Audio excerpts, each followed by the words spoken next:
পতিদার কাদের বলা হতো? গুজরাটের একটি স্থানীয় মোড়ল বা আধিপত্যকারী সম্প্রদায় ছিল পতিদার। এখানে গ্রামের যৌথ ভূমি পতি নামে পরিচিত ছিল, আর ভূমি রাজস্ব আদায়কারীরা পরিচিত হতো পতিদার নামে। গুজরাটে কুনবিরা সাধারণত পতিদার হিসেবে দায়িত্ব পালন করত। এরপর দেখো, কয়েকটি মহাজনী সম্প্রদায়ের উল্লেখ করো। ভারতবর্ষের নানা অঞ্চলে মহাজনী সম্প্রদায় বাস করত।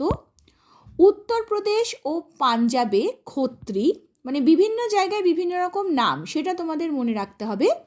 উত্তরপ্রদেশ ও পাঞ্জাবে খত্রি, গুজরাটে বানিয়া, রাজস্থানে মারোয়ারি, তামিলনাড়ুতে চেট্টিয়ার, বাংলায় সাহা ও বণিক প্রভৃতি সম্প্রদায় মহাজনী সম্প্রদায় নামে পরিচিত ছিল। কারা ভাগচাষী নামে পরিচিত? কৃষক সমাজের দ্বিতীয় স্তরে অবস্থান করত বর্গাদার বা ভাগচাষীরা। ধনী কৃষকরা সরাসরি জমি চাষ না করে এদের চাষের দায়িত্ব দিতেন। আসলে এরা ছিল দরিদ্র কৃষক। মহাজনের ঋণের অর্থ পরিশোধ করতে ব্যর্থ হলে মহাজনরা তাদের জমি জমা কেড়ে নেয়, ফলে তারা ভাগচাষীতে পরিণত হয়। শাউকার কাদের বলা হয়? 2016-তে এই প্রশ্ন এসেছে।